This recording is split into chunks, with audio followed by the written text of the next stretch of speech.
I'm trying to be sipping my coffee. Sip your coffee. Okay, we are live now.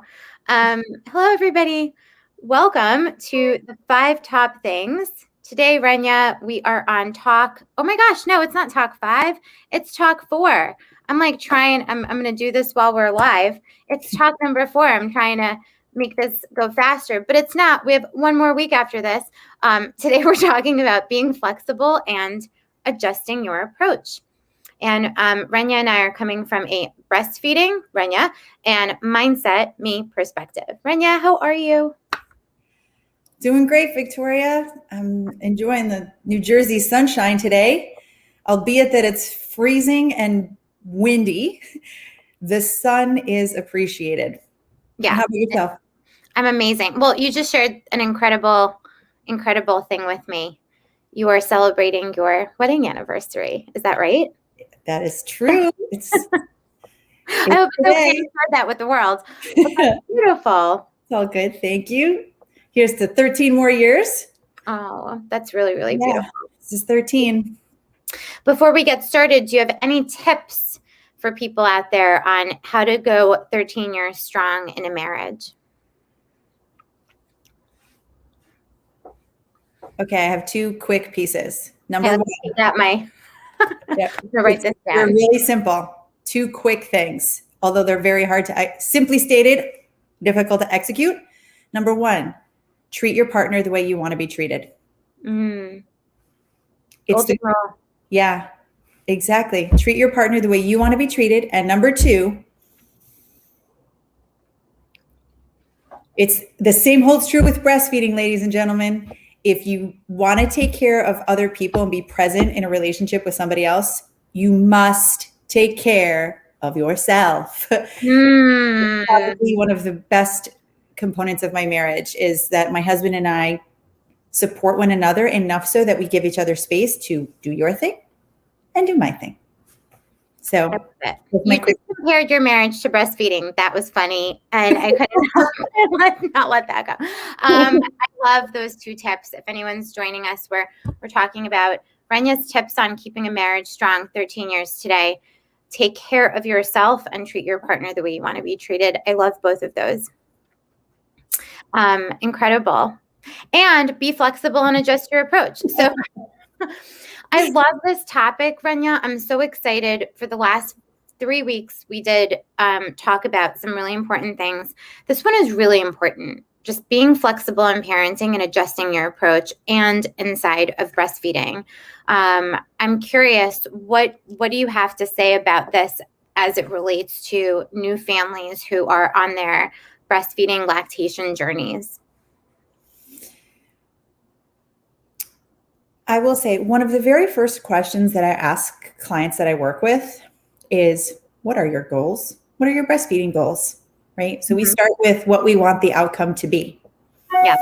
And then we talk about how to get there. And as many of you know, for whatever outcome you set in your lives, breastfeeding or parenting, whatever it is, the key piece is to start with that outcome because you know that's where you want to go. The road to get there can have a lot of different tactics, essentially. And so that's really what I have to say is just like starting with the outcome and talking about different ways to get there. And that's the part that is being flexible and adjusting, because you may start off on one road and decide, this is not conducive for my family. I this morning had a conversation with a client about this exact thing where, she had set this goal and said, yeah, I want to get there, but the way I'm doing it is just not conducive. It's not sustainable. How do I do this different? Talk about different ways to get there. Right? Yeah, so like that mindset. Yeah, it's a really important component. Okay, a little vulnerability here. I will say that I, in the past, have had perfectionistic tendencies, right? Many of us do. It's like, hello, this is exactly how I want things to go. And if they don't go like this, nope, it's not working for me. And so there is a level of surrender that comes with being flexible and adjusting your approach. Is it hard? Yeah. Do we all like to just stay in our little comfortable places? Yeah. Me too. Yeah. But we don't grow if we don't get a little uncomfortable sometimes. Yeah. So, I love that. We're preaching to the choir. We are the choir. we get it. Yeah, no, I love that vulnerability because I have my little. it's Vanna. It's Vanna who teaches us to be flexible every day. Yeah, I love that so much. Thank you for being vulnerable. You got to be flexible, right? You got to be able to course correct. And I think like how much of that, Renia, because I'm thinking about parenting, has to do with expectations, right? Like we, aside from being perfectionistic, we all have these expectations of what something will be like.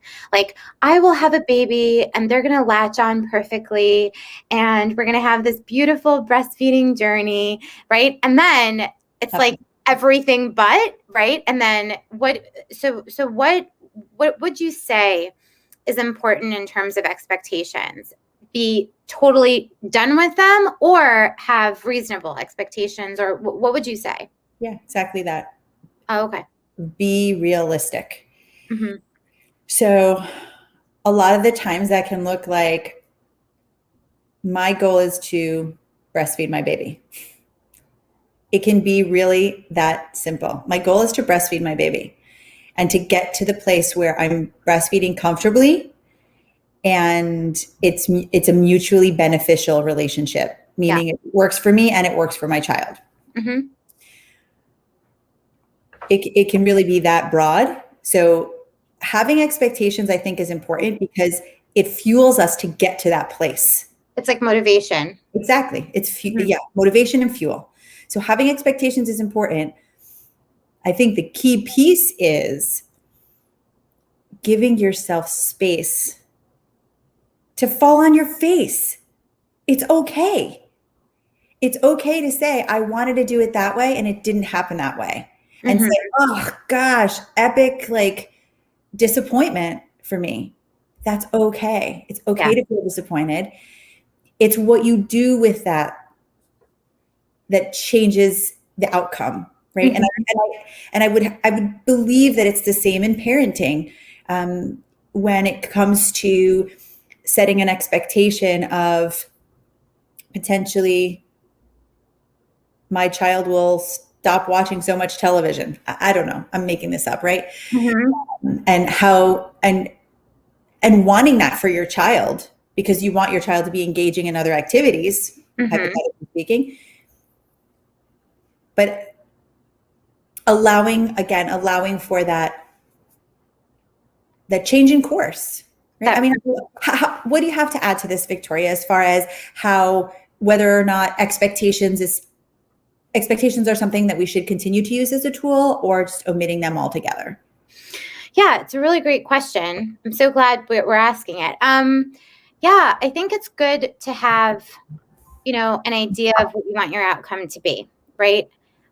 Though I think that in line with what we're talking about today, which is being flexible and adjusting your approach, if you have expectations that are so hard set in stone, it's very difficult to be flexible and adjust. And we're talking about parenting, when I'm coming from that perspective, when you're able to be flexible and adjust, excuse us, Daddy has just come through the door and Vanna is, as you can see, please give me a moment. We have to be flexible and adjust. Do you want to right there?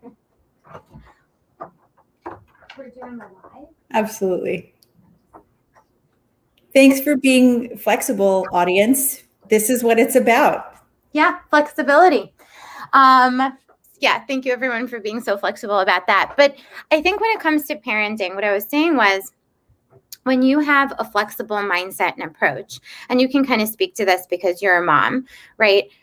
It creates in the household this ability to make mistakes, explore the world, kind of see, okay, we thought that it was going to go this way. It's not, like, what are we going to do to course correct or just to kind of like shift? Or how can we not be so attached to an outcome? How can we just have a goal, right? So there's this distinction of like, it must be this way, right? And then if it must be this way, there's only one way to get there. Well, what happens when that's not possible? It's like traffic on a road, like you can't use that road. What are you going to do? You're just not going to go to your destination. So it's building that muscle for kiddos to just course correct and kind of think about like what would be another possible solution. And so I think having expectations is good as long as you know that life doesn't always go the way that you expect. And so I think it's about mindset. What do you think? I will tap into my own parenting to share my input, or my feedback rather. Yes. Let's just add layers of vulnerability onto today's talk, folks. For me personally, I had mentioned prior that I had my own perfectionistic tendencies.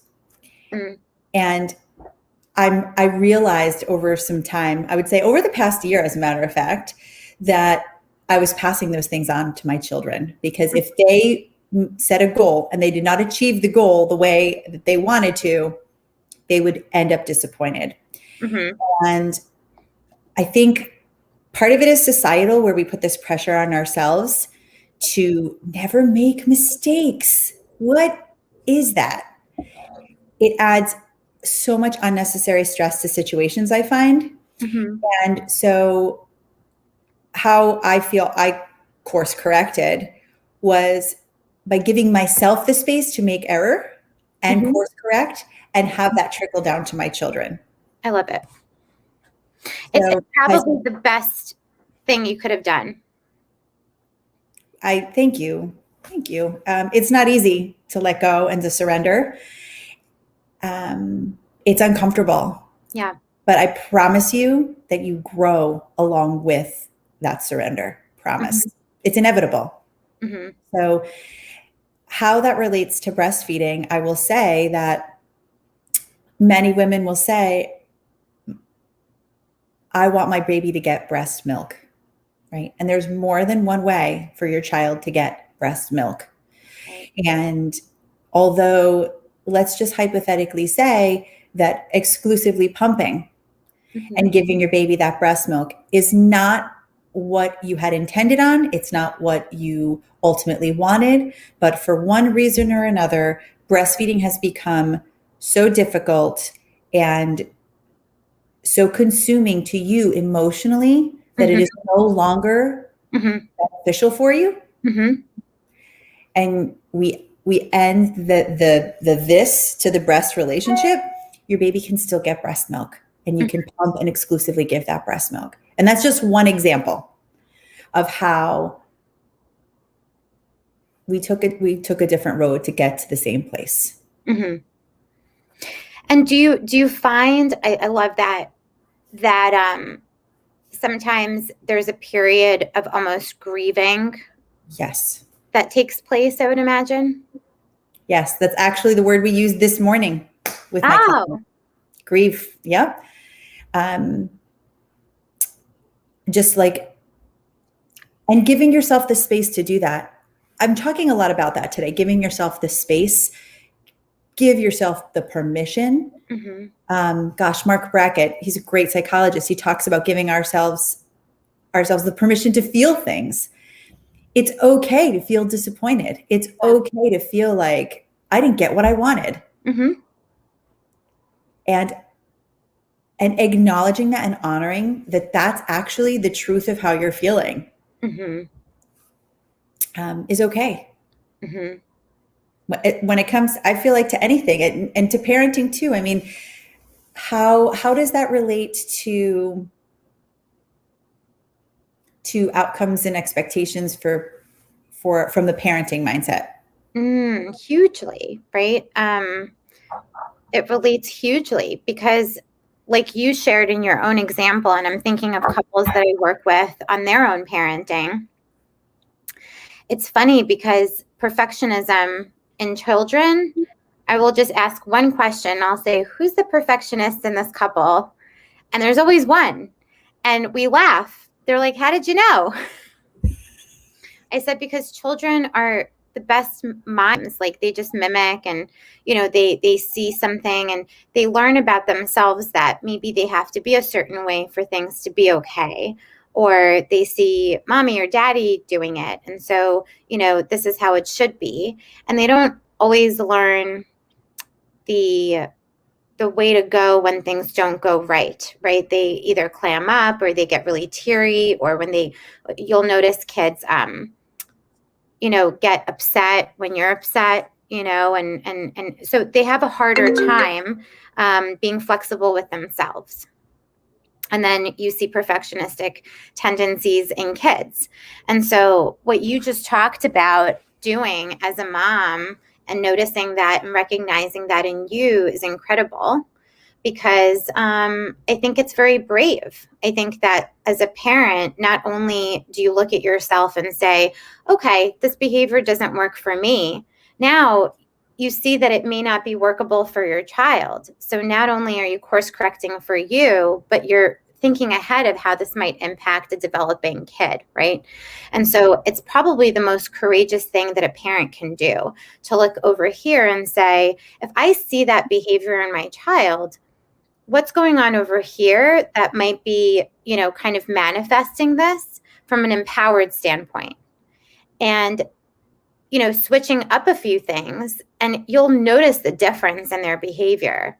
Not right away, but you'll notice the difference. And when it comes to being flexible and adjusting an approach, kids only learn to do that when they're young in their environment. And so I think that you are not alone. There are actually many people out there that have made it in life because we've been perfectionistic, orderly, very, very much paying attention to detail, right? Very, very organized.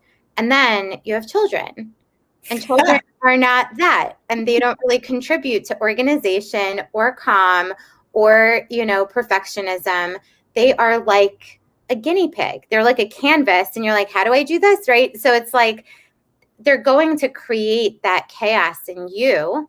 And if you yourself are not a person who's flexible to begin with, it's definitely going to start transforming you. So I think what you shared is great, and it has a lot to do with parenting and kids. And it gets like, I think it's awesome, right? Like, I'll tell parents, and I don't know if you do this, I'll say, have like a eat only with your hands night. You know what I mean? Love or that. like Maybe tonight's the night, Victoria. Yeah, like, just like get like a bucket of KFC, or just like, make sure that so one time I said that to a mom, and she said, wait a minute. So she took a picture, there's plastic. I mean, it looked like a crime scene. It felt like she was getting ready to like chop up some body parts. I'm like, what is this? The whole point is to get messy. But she like put plastic everywhere, and she just got ready. She's like, we're going to do something completely different, and it's going to get everywhere, and I'm going to be okay with it. And the kids had so much fun. And she was so scared, Renia, that the kids would just go crazy and go off the wall with it. But instead, the kids just learned that it's okay to have fun. Mm-hmm. It's okay to be a little nuts and crazy on a Friday night with mom and dad. And they didn't take advantage of it. They actually helped clean up. They were so appreciative that they were able to let loose. And so it teaches kids what they, how to manage when things are a little chaotic. You know what I mean? Mm-hmm. It's a good thing. Yeah. And I love, Victoria, I love how you gave us that very specific example, because I find that a lot of the times as a parent, as a partner, as anything, right? As a former breastfeeding parent, when someone says, here's an example specifically, is eat with your hands. Or as far as breastfeeding is concerned, right? I'm just trying to think of something tactical. Like, instead of breastfeeding in that chair, breastfeed on the couch. Mm-hmm. Change your position. Mm-hmm. And so those simple, yeah, exactly. Like so tangible and so simple, but so effective. Very much so. The change, when it comes to breastfeeding, the change of a position can make all the difference in the way the baby breastfeeds. In regards to comfort, in regards to the muscles that the child is using when they're breastfeeding.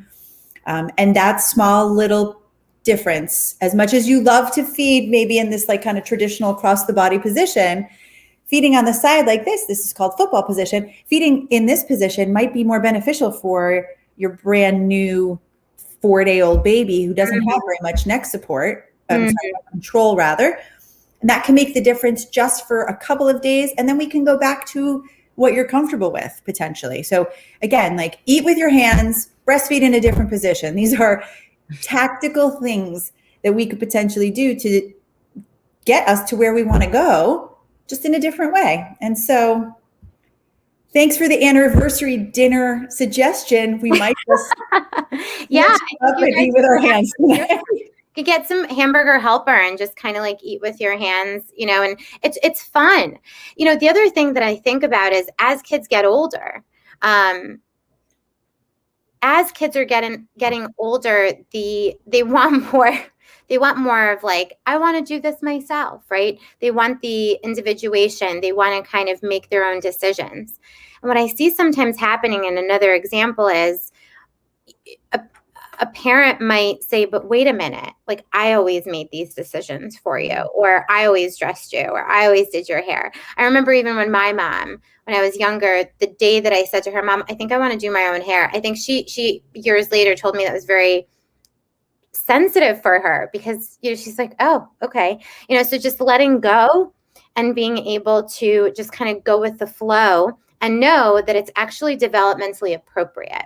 Like when kids ask to maybe switch up a routine in the morning, or they want to try something on their own, just having that mindset of flexibility and adjustment, like adjusting your expectations, actually helps them in their development of exploring, like, you know, maybe I could do that on my own, you know, and knowing when to ask for help when they need it.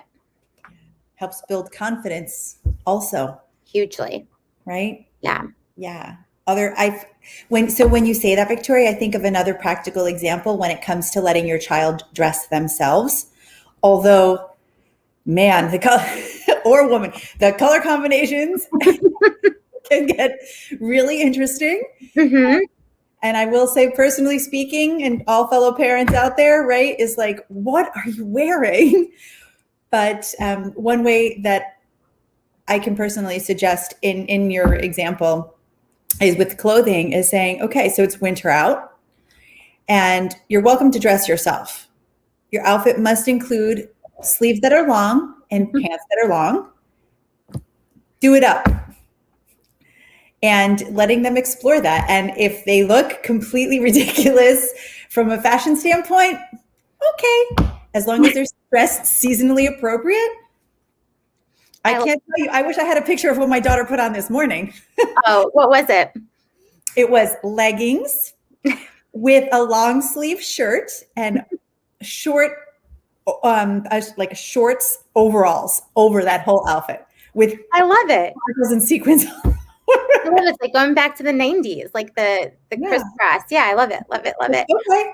You're dressed seasonally appropriate. You look fabulous, whatever. Go to school. And you know what? It also has me think about another thing that we want kids to do, which is learn from just natural consequences. You know, I think about another example of a mom I was working with who just couldn't stand, you know, the combinations of clothing that her daughter would want to wear. And I just remember saying, you know, let her wear that tutu. Like if she wants to wear that tutu to school every day, like let her do it. Let's just see what happens. And the mom like couldn't. And finally, the battle got so bad, Renia. And she said, I'm going to try your strategy. And she did. She allowed her to wear the tutu. And the rule was she can wear the tutu as long as her undergarments were new every day. Like, so it was like leggings, a tutu, and a t-shirt. Same thing every single day. And one day a child she came home and said, Mama, so-and-so didn't want to sit next to me in class. And when I asked him why, he said that I smelled. Mama, can we wash the tutu? And she was just like, oh my God, like I could have not, I couldn't have set that up more perfectly myself, because sometimes kids need that feedback from the environment to kind of get, oh, like it's not so much always what it looks like, right? It's just, there's consequences, natural consequences to certain things. And we have to be willing to let kids figure those things out. And when we do, it's a lesson learned better than we could have ever given it or dished it out. Do you know what I mean? Oh, I know exactly what you mean. Yes, Yeah. I agree. And I agree. And I've seen it in practice in my own life. So, so it's definitely valid in the sense that I've witnessed it for sure on my end. Yeah. And the same holds true with breastfeeding, folks. When it comes to those, to speak into, Victoria, the natural consequences component is, yeah, as a professional, I'm going to recommend best practice to get you to where you want to go. Mm-hmm. You're welcome to try any which way otherwise to get there. And understanding that, with breastfeeding, there's a little bit of a different consequence. It's a biological consequence of what your body will do and how it will respond to your approach. I'm just here to be the guide and say, I think you should maybe take that road. Mm-hmm. That's a more direct route than taking that road. Yeah. But nonetheless, I certainly support whatever parents are willing to allow for in that flexibility space. And just understanding that in those decisions that you make from a breastfeeding standpoint, that biologically the outcome or consequences, we'll use that word, could be not what you're looking for. And understanding, okay, well, I tried this and the approach was not effective. Now let me try something else. My body is responding, or the baby is responding in a way that I was not hoping for. Mm-hmm. Let me do something different. Yeah. And I love it. About it in that sense. One of the things that comes up for me is I'm wondering how many people are watching and thinking, who I know for sure have these expectations based on like past, experiences that maybe they had in their own lives, right? And then it's not working for them now, but it's so hard sometimes, Renia, to just kind of make that shift. And so I wonder, do you ever work with people that just have difficulty in course correcting or being flexible? And then in addition to grieving their expectation or grieving, the outcome that didn't happen, what other tips can you give for, mother? And this goes for birth plans. I mean, I work with mothers to be who are anxious about, right? Like, what if my birth plan doesn't go as planned, right? And so what kind of tips do you have for moms to be, or for new moms and dads, in that realm? It's all going to go back to what I had suggested before about giving yourself space. Yeah.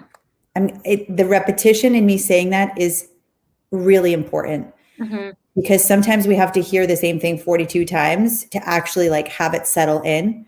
Is giving yourself the space, however long or short a period of time that takes. I want to emphasize that. When we give ourselves the space to do it and allow the processing that goes along with the grief that we had discussed prior, that can shift everything. So as far as the tips are concerned, more specifically to what you were asking, Victoria, I think what we have to recognize is what's at stake if we don't give ourselves the space to process, to course correct. What's at stake? Yeah. So for the family whose birth plan did not go the way they had expected it, right? Hanging on to the disappointment and for sure feeling it and allowing yourself the time to feel and grieve that, right? Mm-hmm. That's not what I'm talking about. I'm talking about hanging on to that disappointment so much so that it begins to consume you. Yeah. I've seen it happen. Mm-hmm. What's at stake if we do that? What's at stake is that now we're perpetuating ourselves mentally into a place of sadness and depression. Yeah. And so that's what's at stake in a situation like that. So just number one, give yourself the space to feel what you're feeling with no time frame. Yeah. And asking yourself what's at stake is what I'm experiencing potentially going to perpetuate me into a place where I am not going to be well. That's what I've got. I love it. Yeah, no, I think that's really, really important, right? To really understand why it is we're doing what we're doing, why we're course correcting or being flexible. And what's at stake a lot of the time is sometimes if maybe for lack of a better term, sanity. You know what I mean? Yeah.